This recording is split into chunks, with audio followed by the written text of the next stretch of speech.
You want to make sure that they are completely specific to your situation and they're measurable, which means that you can actually get there in the time frame that you say.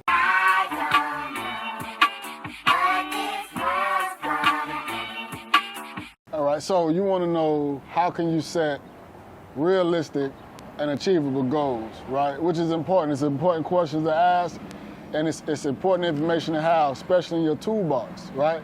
So we talked about SMART goals: specific, measurable, achievable, realistic, and time-bound. Well, let's stick right here with the achievable and realistic, right? So when you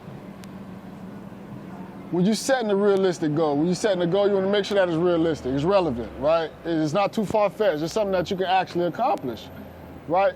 So you take the time to stay in the box of the, of what you're in, so that you can actually set these SMART goals and make it realistic so that it's relevant to your life and your situation, right?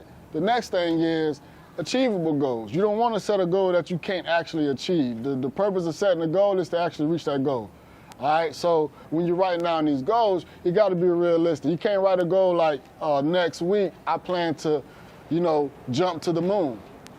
Like, you're not going to touch the moon by jumping to the moon. However, there are steps. A realistic goal, achievable goal, is to make plans to actually be an astronaut, right? To make plans to actually do these things that's going to get you to that moon. Long example, but I think you get the point. When you set the goals, you set these SMART goals, you want to make sure that they are completely specific to your situation and they're measurable, which means that you can actually get there in the time frame that you say, right? Achievable. It means that it's an actual goal that you can realistically accomplish, and you want to make it realistic, right? Because you want to make sure that it's relevant to your life. And when I say time bound, you want to make sure that it's time sensitive. What's the target date? I'm going to set this goal by XYZ date. Once you do that, I promise you, you'll reach success in all the ways that you want to in every aspect of your life. COTY motivation.